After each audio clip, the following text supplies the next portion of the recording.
Well, hello anatomy teachers. Welcome to the first video in a series of just kind of real short video snippets that help you understand how to use the curriculum, the resources that are there.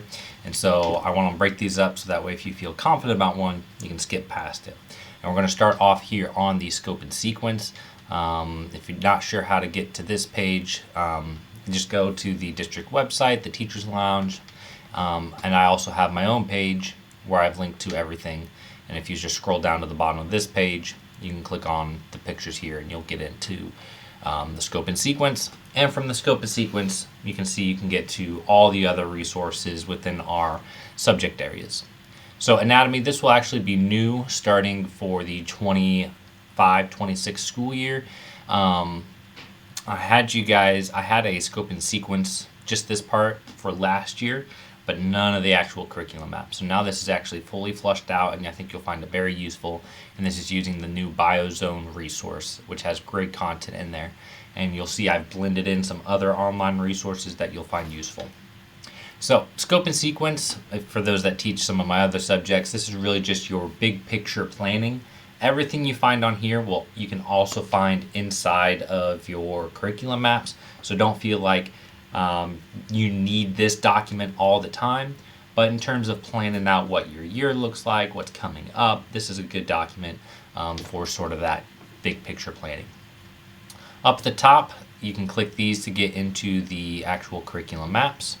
And let's say as you're looking at this, you can tell that it's pretty small because I wanted this to be a one-pager.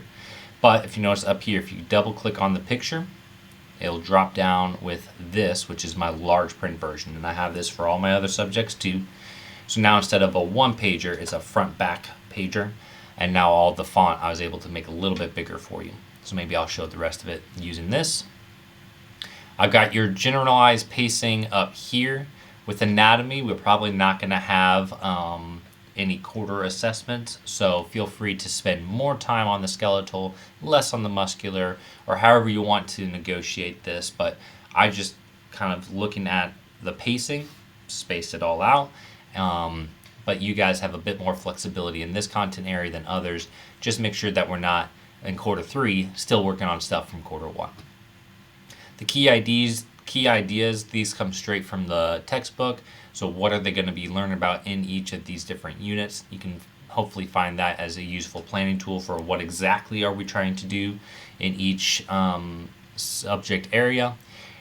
There are some standards. Now these are just some life science standards. They pretty much repeat every quarter because most of them are about body systems, their interaction among each other, cells, tissues, all that sort of hierarchical structure.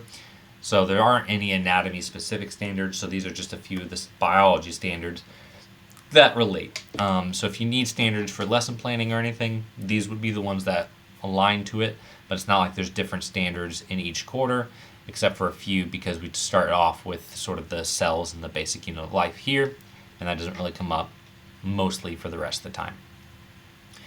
There's also, so part of the anatomy structure is this idea of interacting systems and themes. So as you're going throughout your learning, we'll learn about the skeletal system and then the muscular system, but more importantly, how do those two interact for movement? That's kind of the big idea. Now, these two don't only work with each other, they're going to work with the nervous system, they're going to work with the respiratory system, but since these two are kind of the major components of support and movement, that's kind of what you want to highlight as you go through this, is that those two things interact to help that larger function. And that's the whole theme of anatomy is, hey, let's learn something new. How does this build to this bigger picture? And then they also have these ideas of what happens as you, so the 4 themes, I'll go ahead and open up one of these. So each of these